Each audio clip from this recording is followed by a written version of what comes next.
Kids bible stories Tamil. யோனாவும் பெரிய மீனும். ரொம்ப நாளைக்கு முன்னாடி யோனான்னு ஒரு தீர்க்கதரிசி வாழ்ந்துட்டு வந்தாராம். அவர் எல்லாருக்கும் ஆண்டவருடைய வார்த்தையை பற்றி சொல்லிட்டு இருந்தாராம். அவருக்கு ஏசப்பானா ரொம்ப பிடிக்குமா, ஏசப்பாக்கும் அவரை ரொம்ப பிடிக்குமா. ஆண்டவரை நோக்கி எப்போவுமே ஜெபம் பண்ணிட்டு இருப்பாராம். அப்போ பக்கத்தில் ஒரு நாடு இருந்ததுதான், அது பேர் நினிவே. அதோடைய பாவங்கள் ரொம்ப மோசமாக இருந்ததுதான்.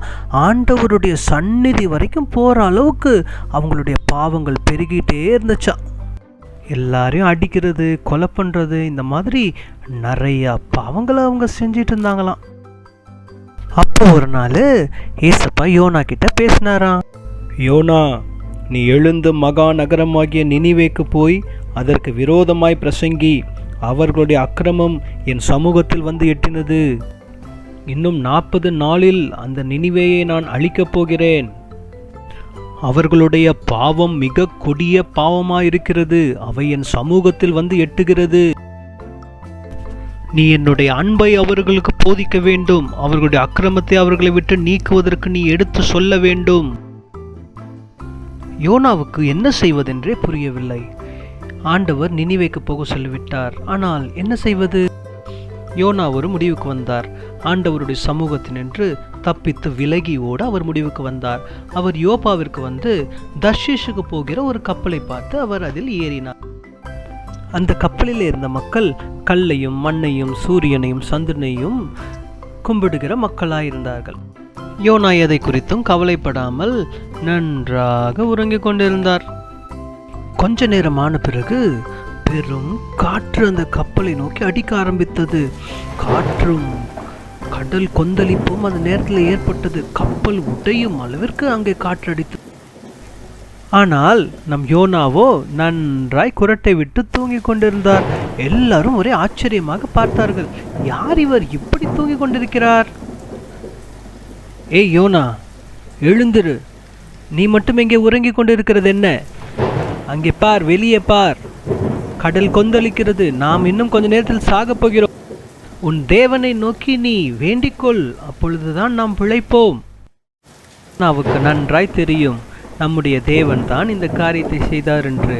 அவர் சொன்னார், என்னுடைய ஒரே மெய்யான தெய்வம் தான் இந்த புயலை நன்கு அனுமதித்திருக்கிறார் என்று.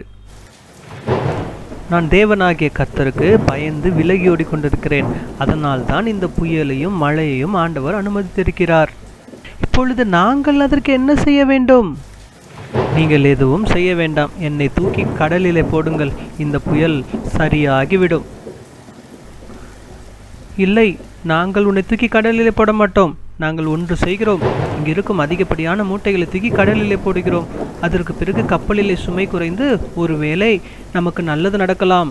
அதற்கு பிறகு கப்பலில் வேலை செய்பவர்கள் அதில் உள்ள மூட்டைகளை எல்லாம் தூக்கி கடலிலே போட்டார்கள். ஆனால் அப்பொழுதும் புயல் நிற்கவில்லை. இது செய்வதில் பயனில்லை. என்னை தூக்கி கடலில் போடுங்கள், அப்பொழுதுதான் நீங்கள் பிழைப்பீர்கள்.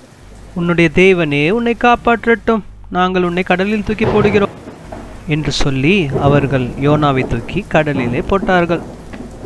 என்ன ஒரு அதிசயம்! உடனே புயல் அமைதி ஆயிற்று. உடனே யோனாவை விழுங்கும்படி கர்த்தர் பெரிய மீனை ஆயத்தப்படுத்தி இருந்தார். யோனா அந்த மீனின் வயிற்றுக்குள்ளே இருந்தார். சுற்றி முற்றியும் பார்த்தார். ஒரே நாற்று மிகுந்த சூழ்நிலை. அவரை சுற்றி ஒரே அழுக்குகளும் எல்லா விதமான நாற்று மிகுந்த காரியங்களும் இருந்தது. அப்பொழுதுதான் அவர் ஒரு திமிங்கலத்திற்குள்ளாய் இருக்கிறோம் என்பதை புரிந்து கொண்டார்.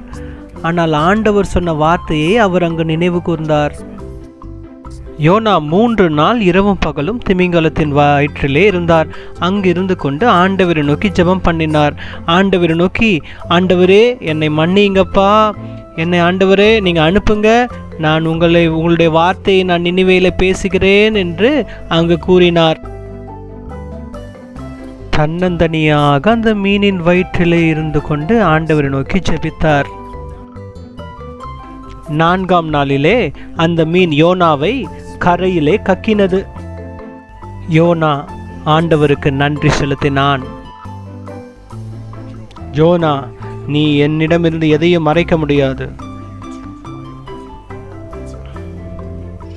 ஆண்டவரே, என்னை மன்னியுங்கள். நீர் இப்பொழுது என்ன சொன்னாலும் நான் கேட்கிறேன். நான் என்ன செய்ய வேண்டும் என்று சொல்லுங்கள். நான் உனக்கு என்ன சொன்னேனோ அதையே நீ செய். போய் நினிவேயை பார்த்து அதற்கு விரோதமாய் பிரசங்கி, 40 நாட்களில் நான் அந்த நினிவேயை அழிக்கப் போகிறேன் என்று சொல். சரி ஆண்டவரே, நீர் சொல்லுகிற காரியத்தை நான் கண்டிப்பாக செய்வேன். இந்த முறை நினிவேக்கு யோனா போய் அங்கே ஆண்டவரின் அன்பை குறித்து பிரசங்கித்தான். அவர்கள் செய்த பாவங்களை குறித்து பிரசங்கித்தான்.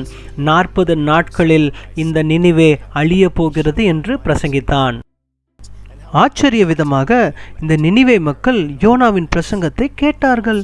அவர்கள் யோனாவின் பிரசங்கத்தை கேட்டு அதன்படி செய்ய தீர்மானித்தார்கள். நினிவேயின் ராஜாவும் யோனாவை கூப்பிட்டு, நான் என்ன செய்ய வேண்டும் என்று கேட்டான். அதற்கு பிறகு நினிவேயின் ராஜா மன்னிப்பு கேட்டு உபவாசம் இருக்க சொல்லி நினிவேயின் மக்கள் அனைவரையும் அந்த நாட்டில் உள்ள எல்லா மிருகத்தையும் உபவாசம் இருக்கும்படி கூறினான். இந்த யோனா வணங்கும் சர்வ வல்லமையுள்ள தேவனை எல்லாரும் வணங்க வேண்டும் என்று அந்த ராஜா கூறினார். யோனா அங்கு தங்கியிருந்தான். அந்த நினிவேயிலே மக்களோடு பழகினான். ஆண்டவர் அந்த ராஜாவும் ஜனங்களும் மனம் திரும்பினதை பார்த்த பொழுது அந்த நகரத்தை அழிக்க மனதில்லாமல் தனது முடிவை மாற்றிக்கொண்டார். யோனாவுக்கு இது சுத்தமாக பிடிக்கவில்லை. இந்த நினிவேவை ஆண்டவர் காப்பாற்றுவார் என்று நான் முன்னமே சொல்லியிருந்தேன். அதனால் தான் நான் இங்கு வராமல் இருந்தேன். அப்பொழுது யோனா ஒரு ஆமணக்கு செடியின் கீழ் அமர்ந்து கொண்டு ஆண்டவரை நோக்கி பேசினான். ஆண்டவர் அந்த ஆமணக்கு செடியை அழிக்க ஒரு பூச்சிக்கு கட்டளையிட்டார். அது யோனாவுக்கு மிகவும் விசனமாயிருந்தது. யோனா, ஏன் துக்கமுகமாயிருக்கிறாய்? ஆண்டவரே, நான் ஏற்கனவே உமக்கு சொல்லியிருந்தேன், நீ நினிவேவை அழிக்க மாட்டீர் என்று. யோனாவே, நான் இரக்கமுள்ள தேவன் என்பதை நீ அறிந்தவன் தானே?